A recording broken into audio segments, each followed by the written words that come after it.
Sejam bem-vindos, esse é o canal Assessorando com Leandro Almeida e no vídeo de hoje nós vamos trocar uma ideia sobre confusão patrimonial. Você sabe o que é isso? Confusão patrimonial. Patrimônio de pessoa jurídica, patrimônio de pessoa física.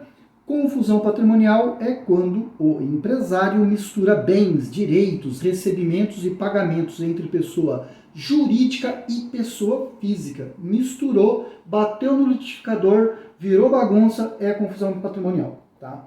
Então é preciso ter alguns cuidados aqui. Por quê? Vamos ser bem sinceros. Tá? Você me pergunta assim, Leandro, mas a empresa é minha. E aí? Assim, é tua, mas... é tua, mas não é. Vamos dizer assim, quando você constitui um negócio, você abre uma empresa, ela tem uma função social ali. Tá? Ela tem uma função social. Então, você tem um contrato social, ou mesmo um empresário individual, um MEI, ele tem ali um objeto na qual ele está trabalhando, né? Vai exercer ali uma lucratividade, uma atividade lucrativa, espera-se, né? Que seja assim. Você tem ali certas responsabilidades. E receber, movimentar financeiramente ali recursos de empresa para o sócio, ou do sócio para a empresa, ou de empresa para a empresa, ela pode caracterizar ali incidência tributária. É incidência tributária? É incidência tributária. E eu vou dar exemplos aqui. Primeira hipótese de transferência de recursos da empresa para o empresário é o pagamento a título de prolabore. Nesse exemplo nós temos aqui um pagamento no dia 5 de fevereiro de 2023 de uma retirada de prolabore de R$ 2.500, do valor bruto, né, da retirada. Há uma incidência de 11% do INSS, houve aqui uma incidência de imposto de renda retido na fonte e o empresário ali vai receber R$ 2.292 de retirada líquida. Mas o que é retirada de prolabore? Retirada de prolabore é o seu salário. Aqui eu não vou entrar, não vou me aprofundar, tá? Qual é o valor que você deve colocar como retirada, tá? Porque existem alguns critérios ali, então não vou entrar nesse tema. Mas nesse exemplo eu coloquei como R$ 2.500. E o empresário, ele é o quê? Ele é caracterizado na instrução normativa 2110 como um contribuinte individual. Então, a incidência de INSS ali sobre o salário do sócio é de 11%. E também passando ali do limite da tabela do imposto de renda, ou seja, chegando num valor onde há incidência da tabela progressiva, você vai pagar o imposto de renda, tá? Então você recebe o quê? O líquido. Então o departamento pessoal lá da contabilidade, né, a folha de pagamento, vai fazer um holerite para o sócio, vai informar isso no e-social e você tem que pegar do bruto, recolher os tributos ali, lógico, a contabilidade vai fazer os tributos e enviar para você, retirada de prolabore, você definiu ela, você tem que receber o líquido. E aí sim, uma transferência da conta jurídica para a sua pessoa física. Aquele valor que foi definido ali como salário. Aí você me pergunta, Leandro, a minha empresa tem lucro, o que eu faço com isso? Eu posso pegar? Não posso? Tem incidência de tributo? Vamos lá. Segunda hipótese de transferência de recursos da empresa para o empresário, né?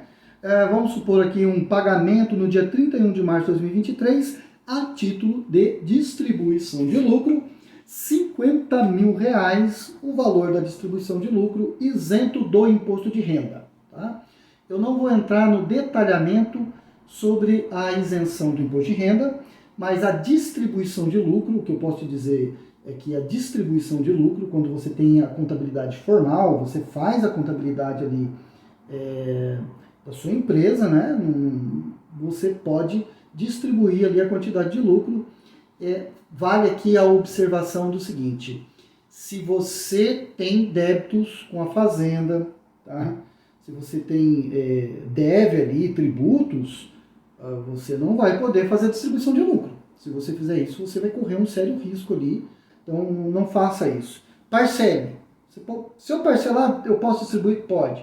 Você tem que estar com a certidão negativa, pelo menos com efeito positivo, tá? Regular com o fisco, tá? Para você estar podendo fazer a distribuição de lucro sem incidência de imposto de renda. O INSS não tem nesse caso aqui. Vamos seguir. A terceira hipótese de transferência de recursos da empresa para o empresário, olha só, aqui o exemplo nosso é de R$ 25.000, um empréstimo realizado da pessoa jurídica para o empresário. Por que eu coloquei o empréstimo aqui? Porque é muito comum as pessoas fazerem esse aporte de capital. Não é um aporte de capital, né? Porque aportar o capital seria você aumentar o teu capital social. Não é disso que nós estamos falando aqui.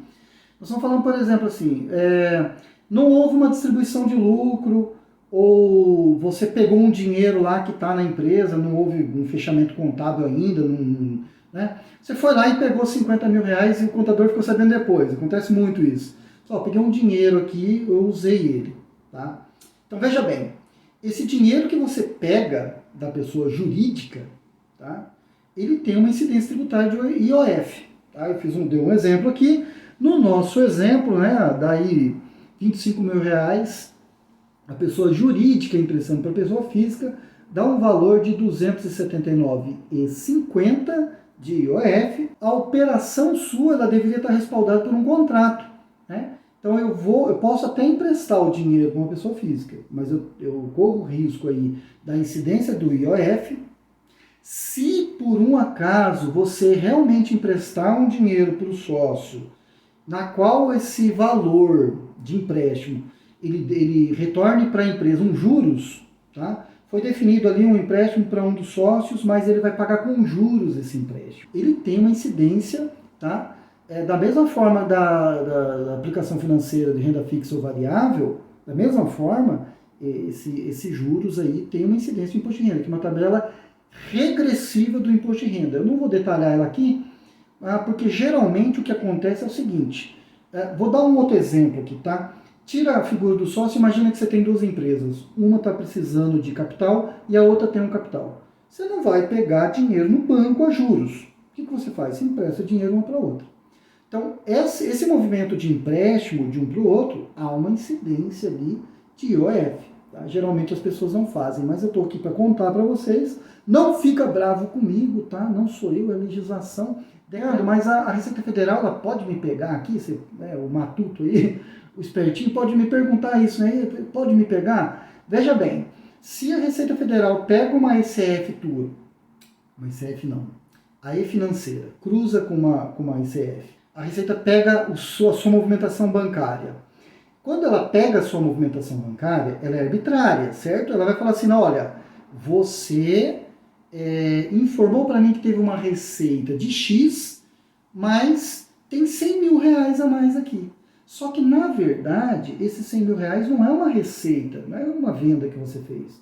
Na verdade, é um dinheiro que veio de um outro lugar, de uma conta de outra empresa sua, respaldando ali o capital de outro. Você entendeu, né? Você tem uma empresa que está precisando de dinheiro, ela está vendendo, só que você empresta de uma empresa X para a empresa Z, a Receita pega na movimentação ali de financeira e fala, olha, você me informou que as entradas de recurso tua foi uma, mas teve R$ 100.000 a mais, por exemplo. Tá? Então, o que você vai justificar para a Receita Federal? Porque o ônus da prova é invertido, tá? A Receita te acusa, ela é arbitrária e você tem que provar a inocência. Você vai falar assim para ela assim, não, Receita, não foi venda de um produto, de uma prestação de serviço. Isso aí foi um empréstimo de uma outra empresa minha. Aí ela fala assim, tá, tudo bem, então, cadê o contrato? Cadê o recolhimento do DARF? Entendeu? Estou dando uma hipótese aqui de possibilidade ali, baseado nas experiências que eu tenho, tá? Que eu já tive ali a questão da E-financeira ser fiscalizada. O que tem a ser financeira? A sua movimentação bancária, tá? Quem é que transmite a ser financeira? O banco, certo? A Receita Federal pega, cruza com as suas declarações que o contador transmitiu e aí verifica se ali uma inconsistência. Só para dar um exemplo aqui. E aí você teria que provar como, né? Você prova um contrato de mútuo, onde uma empresa emprestou para outra. E aí a Receita Federal vai perguntar, cadê meu IOF? O ideal é você fazer cada qual o seu quadrado, né? Então a pessoa jurídica ali, com a sua movimentação administrativa financeira, até porque isso pode interferir no resultado. Então você está passando coisas da pessoa física ali. dentro da pessoa jurídica, o resultado da sua empresa ele vai ser afetado, entendeu?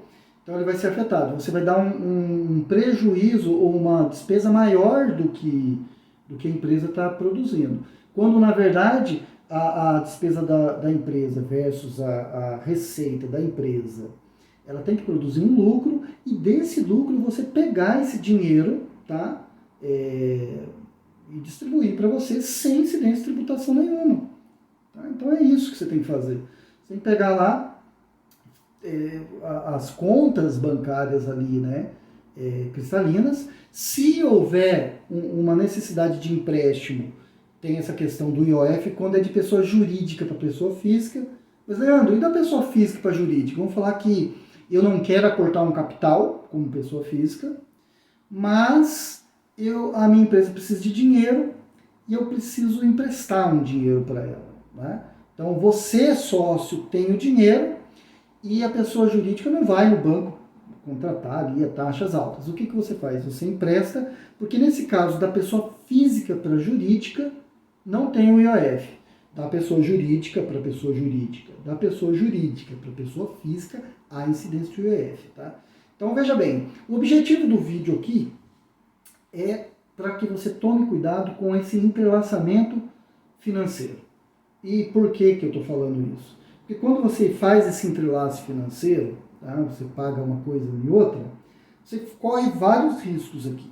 E eu tenho falado bastante sobre as fiscalizações que irão ocorrer a partir de 2023, retroativas a 2022, para a movimentação financeira e para o PIX desde a origem dele, né? Desde a implantação dele. Então tem que se tomar cuidado ali. Então se você fica misturando muito, né? Se é um valor pequeno, vá lá, é mais difícil de um cruzamento de dados ali. Mas a depender do valor que você está cruzando ali, certamente você vai cair numa malha fiscal ali. E de novo, tome cuidado com o PIX. Então, faça a contabilidade da empresa com as despesas e receitas totalmente separadas da pessoa física, tá? Obedecendo o princípio da entidade, desfazendo essa confusão patrimonial, né, desfazendo esse nó, para que a sua empresa tenha lucro e que você pegue o dinheiro do lucro, distribua para a pessoa física sem perigo ali de imposto de renda, incidência de tributo nenhum. Você vai pegar o dinheiro todinho para você, pode gastar, pode usar, sem esse risco. Tome cuidado também, tá, ao pegar dinheiro da empresa sem ser a distribuição de lucro, sem o devido registro, porque do jeito que eu falei que a Receita consegue rastrear aí o seu CPF, rastrear aí essa movimentação de PIX, ele pode perceber que ele pode entender, tá, arbitrariamente, que você está fazendo uma retirada de prolabore, aí sim com incidência tributária, certo? Você olha, isso aqui é uma retirada de prolabore, é o salário do sócio disfarçado ali, tá disfarçado. Então, muito cuidado com essa forma de operação que o empresário ele faz hoje, tá? Então, separar, tá? Separa ali e faça a sua empresa dar lucro ali, a sua empresa certamente vai dar lucro, dando lucro, distribuir sem imposto de renda, tá? Muito obrigado por ter ficado comigo até aqui e fica com Deus.